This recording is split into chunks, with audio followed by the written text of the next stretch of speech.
好，我是婉琪，欢迎收看今天的 Focus 国际话题。首先要聚焦在可能让中东、让乌俄情势都更复杂的土耳其的状况。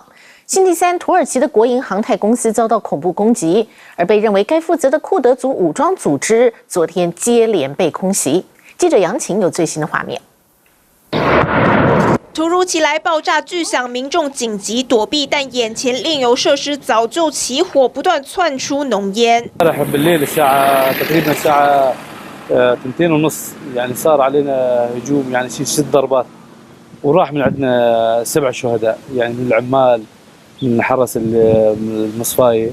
土耳其瞄准库德族目标，就是要为周三的恐怖攻击进行新一轮的报复行动。战斗机夜间接连升空出任务，同时也曝光锁定地面目标。下一秒，目标物引爆火光，包括叙利亚和伊拉克多个据点，同一天都遭遇突袭。Irak ve Suriye'nin kuzeyindeki terör hedeflerine yönelik dün akşamdan bu sabaha kadar icra edilen hava harekatlarıyla içerisinde sorumlu düzeyde teröristlerin de bulunduğu değerlendirilen mağara, sığınak, depo ve terör örgütünün kullandığı tesislerden oluşan。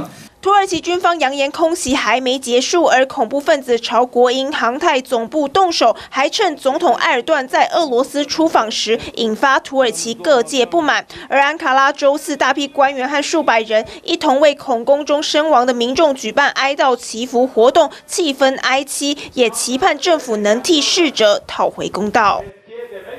好，那么说到在俄罗斯呢，一连3天的金砖峰会在昨天落幕。俄罗斯总统普京在结束记者会上被问到北韩军队在俄罗斯的活动，他并没有否认哦，他还强调跟北韩密切合作。那么对于有卫星照片显示北韩军队在俄罗斯活动，普京的回应是：如果有图片，那确实就反映出一些事实。那么事实上，6月份普京就曾经跟北韩领导人金正恩签署共同防御协议。那么普京在记者会强调，会跟北韩相互配合，不过要怎么做是俄罗斯跟北韩两国之间的事。而乌克兰国防部情报总局则表示，北韩第一批部队已经抵达库斯克州俄乌战争的战斗区里面。那么乌克兰是说呢，部署在俄罗斯的北韩部队大约高达有12000人。好，所以说到北韩派出部队去帮俄罗斯打仗，画面上这个问号可能要消掉了，因为传出美国政府其实对这状况也有所掌握。不过这当中有个解读是，会不会代表俄罗斯原有部队在战场已经严重折损了呢？9个俄国指挥官自拍影片，抱怨高层为了讨好普京，定下不可能的任务。不过俄罗斯官方也释出影片，表示他们又拿下一个乌东地区的战略小镇。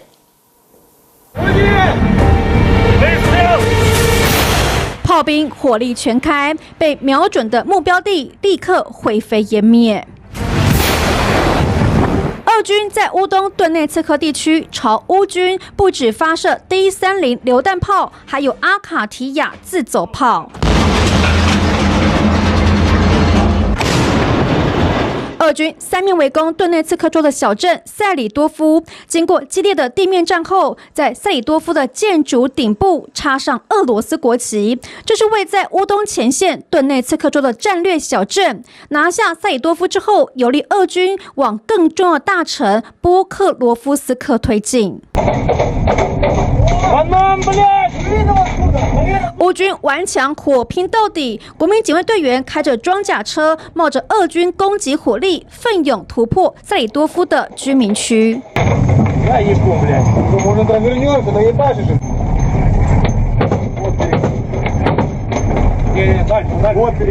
就算当地被插旗，乌军仍不放弃。面对俄军出动7辆坦克、11辆步兵战车，乌克兰部队摧毁2辆坦克以及5辆步兵战车，同时逼迫2辆受损坦克撤退，歼灭28名俄罗斯士兵。黄色的圆圈中，一名乌军独立突击营的士兵单枪匹马出击，消灭俄罗斯突击小组，打伤4名俄罗斯士兵，甚至击毙1人。在乌东另一个激战区，两军近距离枪战，俄军指挥官负伤躲起来，拍下阵亡士兵的遗体。Вот, у нас, наши парни даже они не успевают. ， добежать до соседнего дома, потому что нет никакой поддержки. 猛烈的炮火声让俄军士兵受困，无法撤退疏散。他抱怨领导层只为了取悦普京，设下不可能的任务。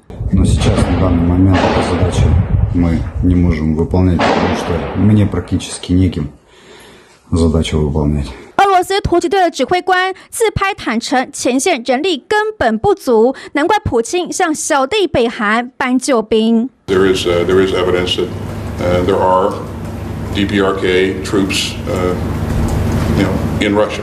美国国防部长也证实，从10月初到10月中旬，北韩派遣至少3000名士兵到俄罗斯海参崴，但是还不确定是否再送往西边参战乌克兰前线。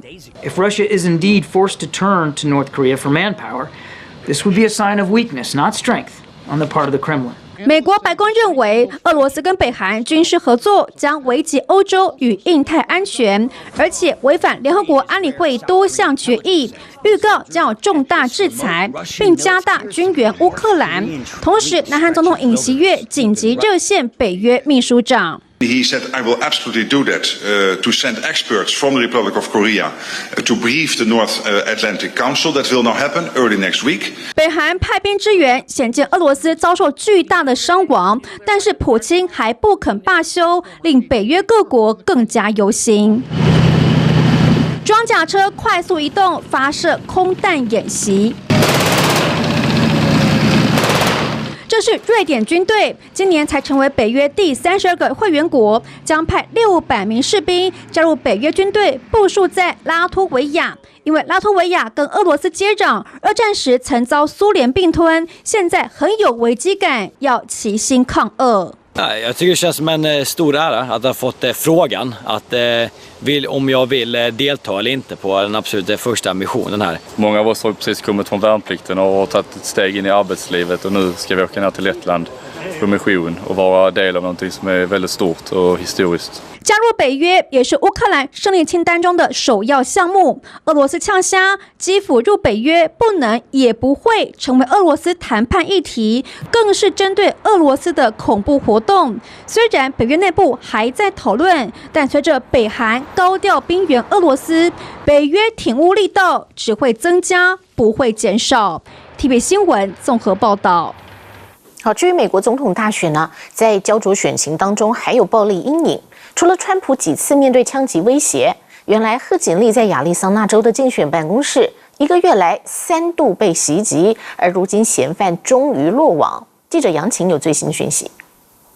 法官旁的灰衣男子就是9月在美国亚利桑那州涉嫌朝副总统贺锦丽竞选办公室开枪的主嫌，当时在现场留下弹孔。不过他1个多月来都没落网，直到周二因为乱贴标语，上面还挂着刀片和可疑的白色粉末，因此遭到警方逮捕。周三他首度出庭。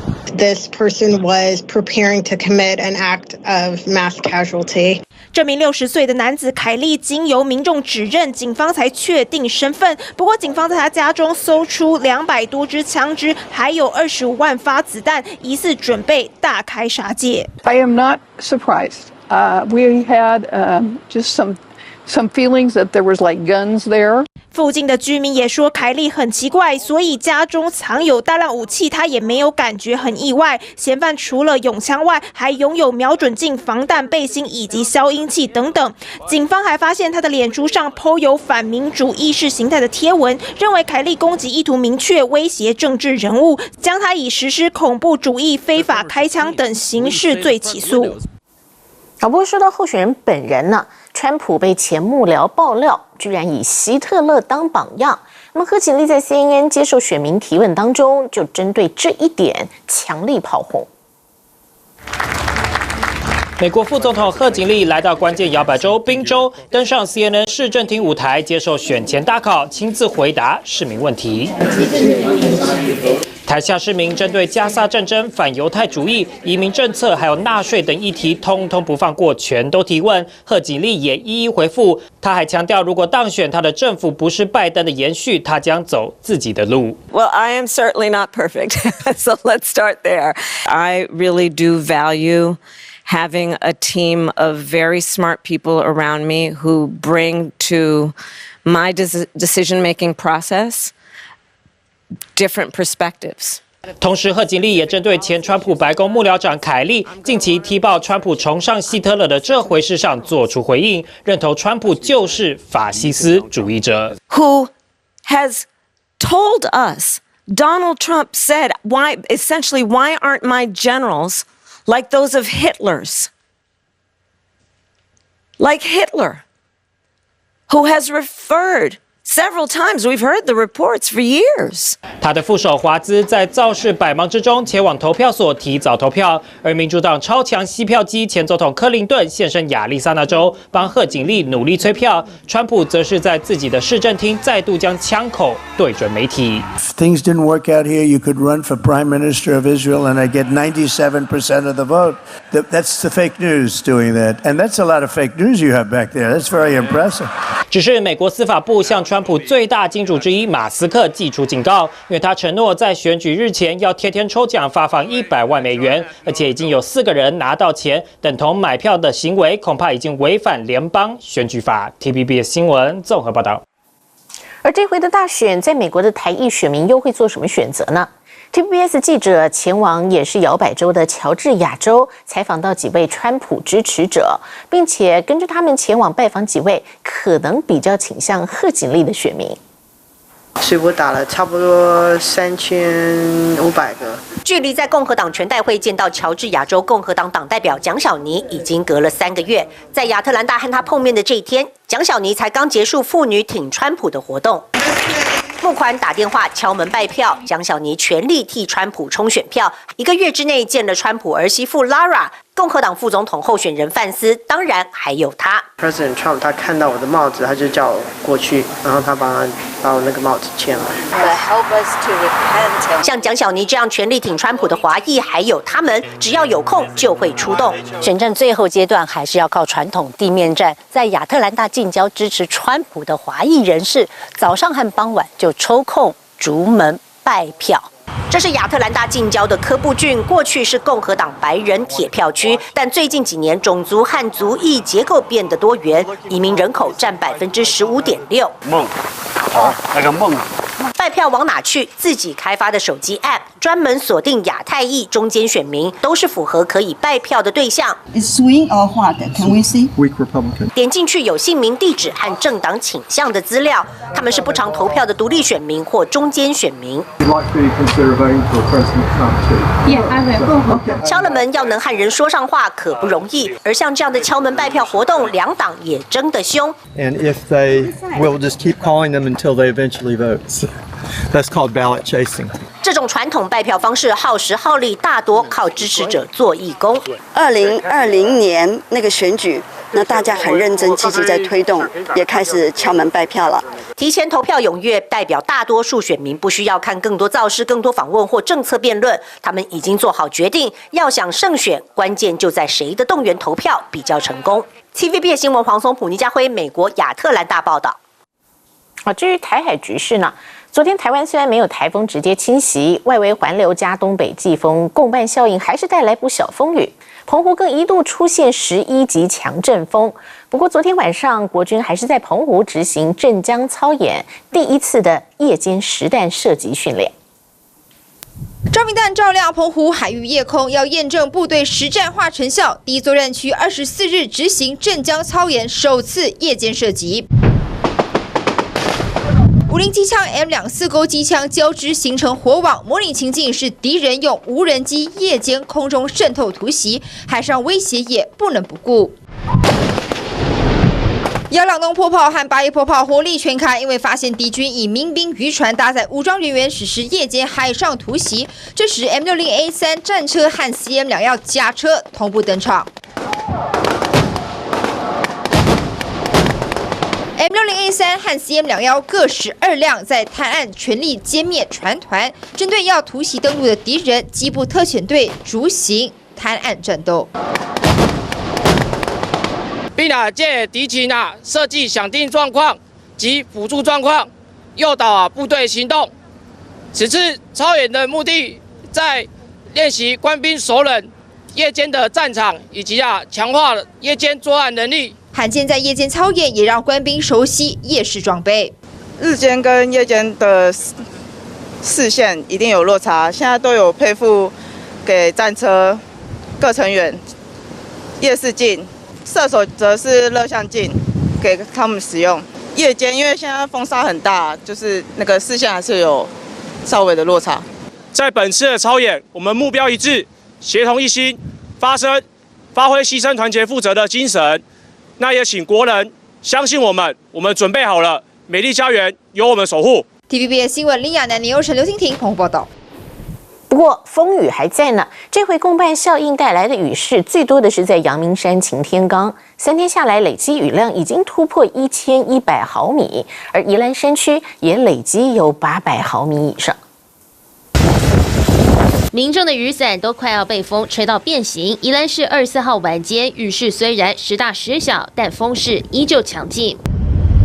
骑脚踏车的民众雨衣也被风吹到飘起来，衣服几乎都湿了。另外，在罗东镇中山路和新群2路口更出现淹水，远警赶紧拉起封锁线。花莲雨势也不容小觑，60石山更出现落石，公所因此禁止游客上下山。气象署指出，24号降雨主要是在北基和宜兰花东。在今天晚上到明天清晨，仍然是这波降雨的高峰期。刚刚提到的，包括北海岸、双北山区、宜兰地区，甚至花东地区，在这段时间都要严防强降雨所带来的影响。气象署表示，25号上半天风力依旧强劲，一直到中午过后才会趋缓。而25号白天，大台北地区降雨有望缓和，但东半部、大台北东侧、宜兰等下雨情况还是很明显，直到25号晚间才会趋缓。而26号东半部仍要留意降雨，西半部为午后阵雨的天气形态，降雨以山区和南部为主。此外，24号在关岛附近海面有热带性低气压生成，可能增强为台风康瑞，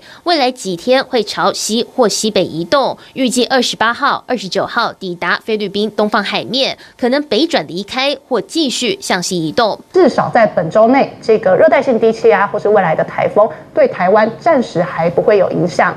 而后续他们2个系统之间是否还有其他的交互作用，则是也要再过几天持续观察。风雨交加之下，民众上班上课还是要小心安全。TVB 的新闻综合报道。好，其实对部分地区民众来说，昨天的下班下课这路就已经不太好走。像宜兰山区有道路坍方，平地则有道路积水，车子开过像在冲浪。车子驶过溅起超高水花，宜兰县苏澳港旁港务公司前道路积水严重，汽车和机车开在路上，就像在冲浪。受到台美台风外围环流和东北季风的共伴效应所带来的豪雨侵袭，宜兰地区雨势惊人，车辆经过都必须小心再小心。不过惨况还没完，淹水了。远警大声示警，并在路上陆续摆出一个一个的交通锥，禁止车辆通行。宜兰县五节乡大兴路也出现淹水状况，让民众好头痛。不过另一头，宜兰山区问题更严重。宜兰苏澳台九丁线9公里处，因为大豪雨发生土石流，山坡地泥水直冲路面，泥黄色一片，还伴随着许多碎石块。不过还是有机车骑士强行通过，现象环生。也有机车骑士本来要前往花莲，但看了眼前的状况实在太危险，因此决定原路折返。中央气象署也发布大豪雨特报，表示宜兰县有局部豪雨或大豪雨。水利署更指出，这波淹水警戒区多落在宜兰县、苏澳镇、东山乡、五节乡、罗东镇、壮围乡都在警戒区，民众得多留意自身安全。TVB 的新闻简大成采访到。至于风呢？澎湖在秋冬季节东北季风威力本来就不小，昨天加上共伴效应，就看游客中心屋檐被硬生生吹坏，更别说机车骑士被强风刮倒之后，那车子是完全扶不起来。风声呼啸，路边树木摇摆，都快弯腰。而马路上正在停等红灯的机车骑士也承受不住强劲风力，连人带车跌倒在地。起身想要将机车扶起，整个人根本站不住，频频被往后吹。一旁的骑士也摇摇晃晃。路边机车被吹倒，骑士在马路上无法操控，往前一看，一名红衣男子同样被吹倒，正吃力牵起机车。吹过，会变过。刚好看到有人摔倒，去扶他起来而已，那个阵风都很大。对，就是你可能骑一骑，它那个阵风突然吹过来，你摩托车都会吹倒。澎湖沿海刮起10到12级强阵风，屋顶中间破了一大洞。这是澎湖热门打卡景点北寮摩西分海游客中心屋檐不敌强风被摧毁，周遭围起封锁线，屋顶堆放的沙包直接被吹落。因为风浪太大，海边更是插了红旗，禁止靠近。不止澎湖，绿岛风雨也不小，海面激起一波又一波浪花，拍打上岸。车辆行驶在路上，雨刷不停刷，视线还是非常模糊。绿岛兰屿重雾气，停班停课，家长冒着风雨接孩子放学。另外，金门小三通也因为风浪太大，下午2点开始，水头厦门5通航线停航。离岛地区风大雨大，民众出门可得多加小心。TVBS 新闻综合报道。好，刚刚看到的是外围环流共伴效应。至于被台美台风直接侵袭的菲律宾吕宋岛呢，是已经传出严重灾情了。说在洪水跟土石流夹击下，已经有26个人死亡，还有超过16万人被迫撤离家园。而目前台美台风是持续朝着大陆东南沿海在逼近。巨大撕裂声逐渐吞没水泥建筑，把逃出来的居民吓得放声大哭。菲律宾中部某处山区因为大雨冲刷，出现土石流，大批民众聚集在路边，不知何去何从。好几栋房屋直接灭顶，在水中载浮载沉，不少地区淹水深度漫过胸口。菲律宾海岸警卫队员紧速将受困民众撤离山洪爆发的危险区域。今年第20号台风谭美24号凌晨登陆菲律宾吕宋岛东北部，带来的强风豪雨已造成至少26人死亡，超过16万人远离家园。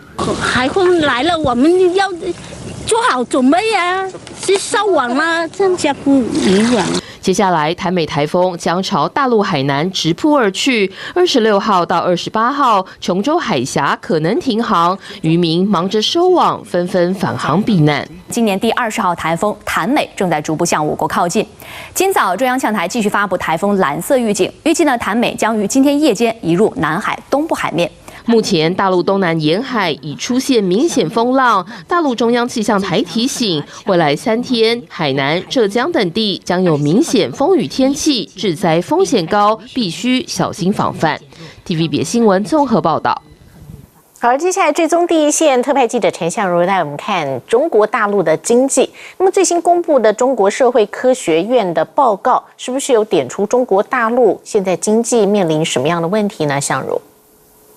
大陆是不是很难达成今年年初政府报告当中所设定的全年经济成长率5%左右的目标呢？先来看一下大陆的中科院金融研究所，它日前发布了2024年第3季大陆金融分析报告，就指出，在美国联准会 FED 之后的降息不确定当中，人民币对美元的汇率有一定的贬值压力，而受到了全球市场分割重组影响。大陆的外商直接投资净流入下降是正常的现象，不过外国长期资本投资大陆的服务业和高科技产业的规模，大陆中科院分析是会继续扩大的。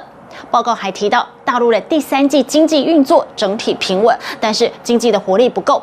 虽然政府力推了消费品汰旧换新，试图要释放内需的潜力，不过就业和收入预期不稳，降低了民众消费信心。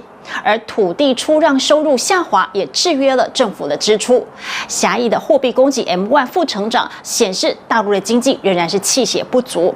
报告建议，为了巩固经济，可以将后续的政策重心放在3个方向上：一是增发特别国债，在养老、托育、教育、医疗和保障性住房等民生领域加大财政投入；二是货币政策锚定通货膨胀的目标，继续实施有力的降息。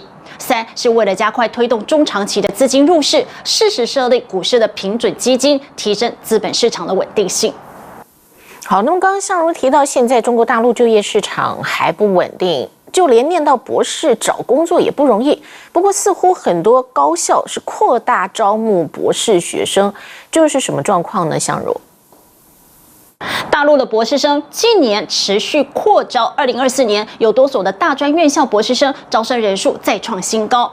根据大陆教育部的网站公布的数据显示，大陆研究生招生的总人数从2011年的56万人增长到了2022年的124.25万人，10年增长了1倍多。2019年，大陆博士招生的人数首次突破了10万大关，2023年则超过了15万人。博士生的竞争和就业压力进一步加剧，求学和就业之路也面临更多挑战。一些高品质的学术岗位增速有限，导致了供需不平衡，对博士生提出了更高的科研和就业能力要求。而现行的论文制度不仅使不少的博士生延毕，要求毕业可能更难了。而毕业之后，在职场上也拼不过硕士生，让大陆的博士生面临更多的职业风险。这对于大陆国家高端的培养人才也有负面影响。再来看一位北大教育学院的院长严凤娇，他就说了，在该院20多年的办学过程当中，教育专业的博士他们的延毕率达30%，10年平均的学业完成率就只有54%。论文抽检问题频出，让学生的学习挫败感很强，教师的指导积极性也不高，迫切需要找到一个培养高素质的方法。而对照北京一名顶尖大学2018级的博士生，他就说了，自己也有同样的烦恼。学制5年，但是他已经进入了读博的第7个年头。去年他因为论文的成果未达到毕业要求而延毕，近期他被接收的论文投稿了1年，反复被拒绝和修改，他错过了申请今年夏季毕业的时机，只能再次延毕。他表示，读博士就是一场和不确定性的斗争，唯一能确定的就是他离毕业还差多少篇的论文。好，接下来我们焦点转往东南亚，一起来掌握几个最新动态。首先是新加坡管理资产在去年底总规模达到了4.1兆美元，超过香港了。那么新加坡身为重要投资国，具备稳定的金融环境，也因此持续成为台商资金新南向的焦点。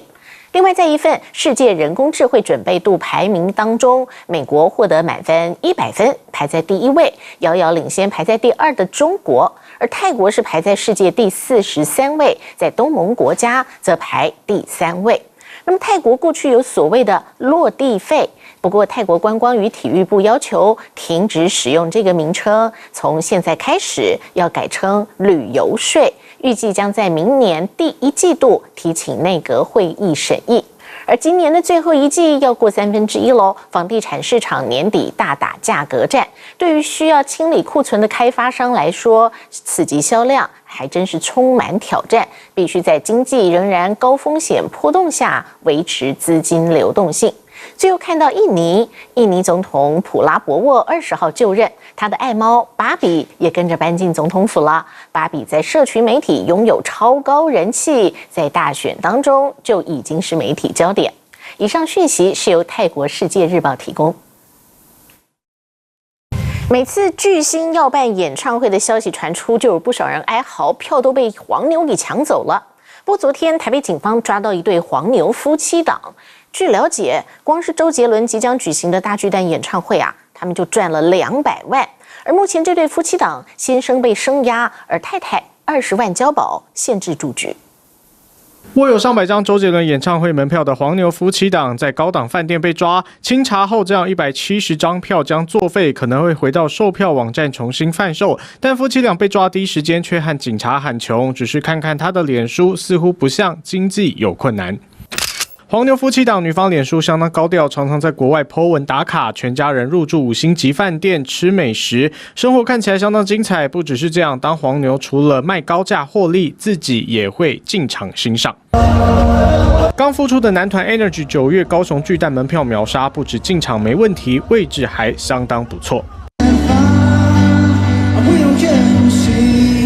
火星人布鲁诺高雄国家体育场同样一票难求，但女黄牛同样有门票可以进场，甚至国庆晚会也有票。另外像是5月天海外场周杰伦、蔡依林、韩团 Blackpink 的演唱会，通通都能进场。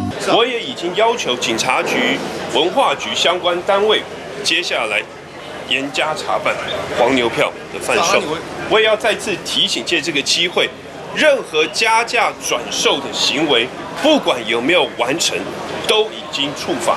已经违法。台北市长蒋万安下令严查，相关局处短短1天就收到超过300件检举。根据法规，每张黄牛票可裁罚票面10倍以上，检举人最高还能获得新台币10万元的奖金。希望可以遏制黄牛，严惩加价转卖的行为，让歌迷不再哀嚎。TVBS 新闻综合报道。而值得关注的财经焦点呢，首先是星期四美国华尔街股市主要指数大多收红，尤其标普500是涨了0.2%，终于止住连3天跌势。这其中除了因为10年期美债殖利率回落之外，还因为电动车巨头特斯拉最新财报显示利润超出预期，其中更透露2025年汽车交付量可能会成长高达30%，这带动特斯拉股价在星期四飙升将近22%，写下2013年以来最佳单日表现，也创下了史上第2大涨幅。同时，执行长马斯克的净资产是暴增大约260亿美元，目前他的身价已经逼近2700亿美元了。而同时，台积电位在美国的亚利桑那州厂传出好消息，这是刚刚彭博社最新报道说，亚利桑那厂的早期产量超过台湾同类晶圆厂，成为这项扩建项目的重大突破。那么，台积电亚利桑那州子公司执行长凯西迪是在一场网络研讨会上表示，台积电在凤凰城的晶片厂所生产的晶片良率呢，比起台湾同类型工厂高出大约4个百分点。由于良率是半导体产业的关键衡量标准，直接影响晶片厂的经济效益。这项指标也显示，拜登政府在重振本土半导体制造上取得进展了。而拜登政府也确定将扩大晶片法案，将对半导体制造项目提供25%的税收抵免，其中包括生产最终成品晶片的晶圆企业，还有晶片以及晶片制造设备的生产商。那么这也适用于太阳能晶圆。而在华为这边呢，昨天是传出一个消息，说最近华为已经打破手机市场由苹果 iOS 以及安卓2大系统寡占的生态，推出全球第3个，也是中国第1个手机作业系统，叫做华为原生鸿蒙系统。只不过在宣布这么一个大突破的同时，传出华为疑似透过白手套偷偷取得台积电的7奈米晶片，装在他们的系统上。这事件已经引发美国国会关注，要求美国商务部跟台积电提出解释。中国科技大厂华为周二为旗下第5代鸿蒙作业系统，同时也是中国第1个手机作业系统华为原生鸿蒙系统开发布会。我们预测在今年年底就是整个鸿蒙原生的应用和原服务这块会超过10万个。虽然华为原生鸿蒙系统的配套 App 远远少于苹果 iOS 在全球所拥有的180万个 App， 但这个新的系统确实打破了手机市场上长期由苹果 iOS 与安卓系统2家寡占的情况。早在今年6月，华为就在开发者大会上推出测试版原生鸿蒙系统，而这个第5代鸿蒙与前几代最大的差别就是不再使用安卓的开放原始码，因此也不再兼容安卓版 App。华为在程式语言等作业系统核心上与外国技术切割，有了自主性，然后呢，我们就可以去有效地解决安全性。从2019年借用安卓原始码发表第1代鸿蒙，到今天完成作业系统核心、数据库与 AI 模型的自主研发，并且取得完全控制，华为自认花费的时间远低于国外。其实我们用10年的时间走过了别人30年、40年甚至走过的路。我们再用2-3个月的时间，可能我们这个鸿蒙原生的整个生态能够走向成熟。这个原生鸿蒙的其中一个特性就是实现了多个设备与多种场景的互联互通。以往我们在使用影视软件的时候，我们在手机上看完之后，这个时候如果想到 Pad 上接着去看，需要3到4步甚至5步才能接着看我们的这个影视。现在的话，我们可以1步在另外一个设备上打开。民众对于华为的新作业系统在使用上最直观的感受就是比较省电了，这是我感觉。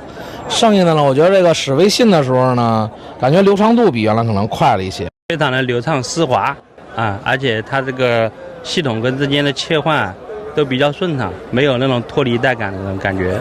华为的目标是要打造一个涵盖手机、平板、电视、智慧穿戴、汽车等多种设备的智慧生态。这明显有意追赶苹果公司旗下由 iPhone、iPad、Mac 电脑与苹果手表等产品之间无缝衔接切换的生态系统。再加上当前支持鸿蒙系统的各种装置数量已经超过10亿，鸿蒙系统在中国智慧手机的市占率也由去年第一季的8%持续上涨，到今年第一季飙上17%，首度超过苹果 iOS 系统的16%。这让美国苹果公司感到芒刺在背。iPad Pro is my best partner。因此，尽管 iPhone 16从上个月20号开卖之后，在中国市场的3周销量比去年推出新手机的3周销量增长达20%，高阶型号的销售更增长44%。苹果执行长库克仍然亲身上路，并且积极与中国使用者互动。不但与网红在北京胡同散步，并且拿起 iPhone 手机自拍，还亲身参与手游对决现場，与玩家們一同展示用 iPhone 16玩籃球遊戲的逼真視覺效果。蘋果公司行政總裁庫克再次訪華，今次同工信部就在華發展網絡數據安全管理、雲服務等議題交換意見。相隔半年再度訪華，外界相信庫克希望為蘋果人工智能服務落地中國鋪路。而庫克在微博上盡情展現對中國熱情的同時，推特上卻連一張在中國的照片都看不到，區隔性的市場行銷手段可以說是做好做滿。是一種愛國心吧，因為畢竟我們作為中國人來講，一定要支持中國國貨。至於蘋果的重要競爭對手華為，除了夾着民族主義在中國市場猛力追趕、追求突破外，更嘗試繞過美國的晶片制裁規定。在這款華為升騰 910B 處理器上，近期被踢爆竟然仍舊偷偷違規使用台積電7奈米晶片。據了解，華為2019年推出的這款處理器，到目前都屬於中國最先進的 AI 設備。在2020年美方宣告制裁前，這款處理器使用的是台積電晶片。之後，台積電遵循美方制裁規定，停止向華為出貨。華為卻疑似透過白手套公司持續取得台積電晶片。他們設立一家投資公司，然後在第三地，然後又在美國的話，再利用這家投資公司，然後到美國去設立一個 IC 設計公司，再去找台積電進行代工。台積電透露，他們在10月11號發現為特定客戶製造的晶片流入華為手中，隨即停止向對方出貨，並且主動通知台美有關單位。目前，美國國會已經要求美國商務部和台積電對事件做出解釋，釐清情況。TVBS 新聞綜合報道。好，至於 AI 應用的爭霸戰，南韓 KT 電信跟醫院合作，開發出一款甲狀腺癌診斷輔助平台。將疑似甲狀腺癌患者的超音波影像，透過 AI 判斷腫瘤的可疑位置，還有癌變的可能程度，來輔助醫生診斷。接下來是 TVBS 新聞合作夥伴 Yonhap News TV 的報道。醫護人員正在檢視疑似甲狀腺癌患者的超音波影像，透過 AI 人工智慧判斷腫瘤的可疑位置，用黃線描繪出來。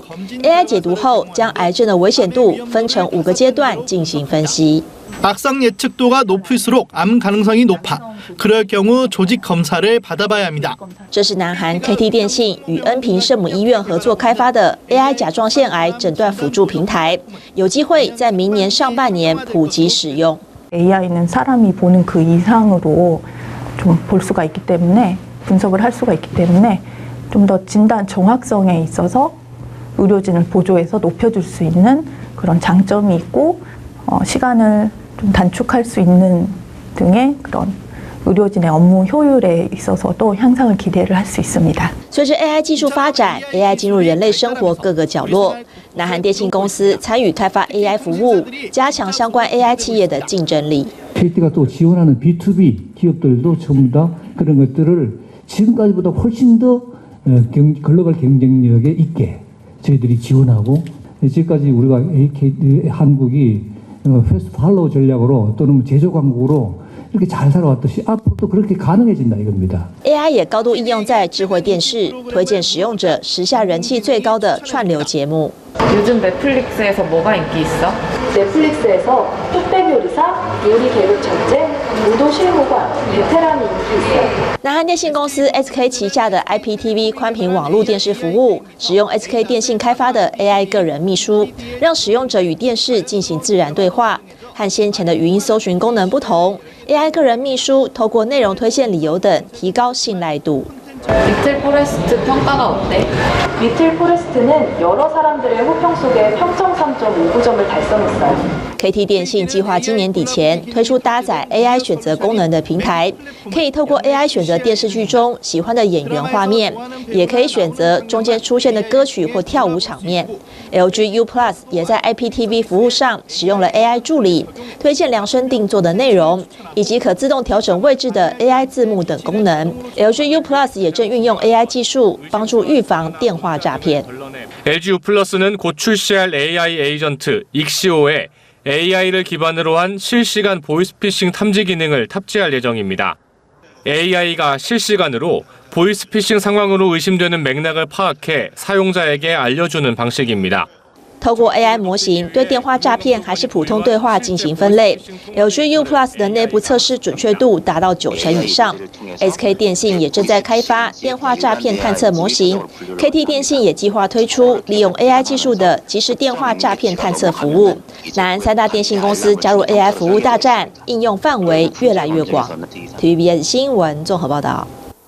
确实 AI 的运用方方面面。 就有个美国登山裤品牌和 Google 子公司共同研发运用 AI 驱动机械关节的一款登山裤，说穿上它去爬山可以省40%的力气。穿梭森林，感受大自然气息，爬山获得乐趣，但如果没有一双强健的腿，可能无法做到。 但现在有 AI 的加持，也能轻装上路。美国知名登山裤品牌和 Google X Labs 子公司共同研发出一款帮助你爬山的最佳伙伴。Our device uses sensors and machine learning to understand how you're trying to move and predict the support that you need. 这款特殊的裤子装上碳纤维制机械动力关节，透过人工智慧驱动感测户外环境高低差、上坡，协助膝盖负担40%的力量，减轻身体的压力。 I think when people think about an exoskeleton, they think about this, big bionic frame, or they think it's like Avatar or something like that. How do we put that in a pair of pants? 重重障碍研发出的登山裤，目前只提供租赁，不过预计2025年第4季正式推出，一件要价$5000。然而，人工智慧的应用在生活中已經無所不在。 I de næste minutter begår jeg den ene ulovlighed efter den anden. 记者没系安全带就开车，随后立刻被科技执法逮到。英国最新的这颗 AI 镜头能够锁定驾驶的所有非法行为，就连分心滑手机都抓得到。AI 好处多多，却也容易成为犯法工具。Bots and technology now making it easier for scalpers to purchase lots of tickets at once. 因为抢票机器人猖獗，导致黄牛扫票高价转售大赚一笔。像是泰勒斯在迈阿密的演唱会，网络售价最贵还喊到数千美元，引发粉丝不满。 I love Taylor so much and I want to be there so badly, but that is such a huge financial burden. AI 的进步间接导致乱象层出不穷，现在不少国家开始要求对于黄牛票进行严格监管。TVBS 新闻报道。联合国气候变迁峰会下个月就要登场了，这是美国大选之后第一场全球重要峰会。不过，美国的气候政策会受选举结果影响吗？接下来是 TVBS 国际评论员于文琪的专访。连续的强大飓风来袭，数百美国民众就此丧命。民主以及共和两党总统候选人都现身，包括乔治亚州以及北卡等地的灾区，强调支持灾民重建。但面对气候变迁造成的天气变化越来越剧烈，两人在气候政策上却是大不同。It's hard to forecast what that would look like.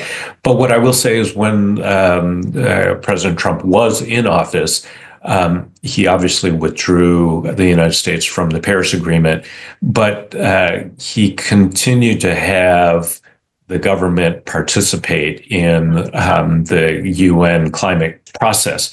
I don't, but again, hard for me to speculate if he were to win, if he would take the same approach. 华府公共事务智库美国进步中心的资深副会长于冠伦在接受 TVBS 国际评论员于文琪的专访时就表示，尽管共和党总统候选人川普的气候政策让人难以捉摸，但可能还是不会放弃降低通膨法案带来的好处。many people look at the Inflation Reduction Act, which is, basically a big climate change legislation that has driven a lot of investment, and including a lot of investment coming from Taiwan into the United States. But there is the legislation calls for tax benefits and policy incentives that last for 10 years. Mm-hmm. So I would contend that whoever the next president will be, that person will have to look at what the opportunities. 曾经在美国国务院协助气候特使凯瑞担任顾问，也在奥巴马时期参与能源部门与中国大陆的交涉。余冠伦认为，尽管美中两国关系持续陷入僵局，但就算在大选过后，两国在气候上的交流也不会就此停下脚步。Regardless of the election outcome, there are a number of strong U.S.-China channels on climate change that are going to continue regardless. I think the most obvious one is the strong engagement that the state of California has had with both the national government in China, but also with at the provincial level. There are any number of technical conversations, policy conversations that have been going on. 余冠伦强调，尽管华府持续展现对中强硬的态度，但希望恢复两国交流的高层其实比想象中来得多。There are a surprising number of policymakers that recognize that there's an important objective in lowering the temperature on the rhetoric in order to find opportunities where the United States and China can work together on some really serious challenges, and most importantly, climate change.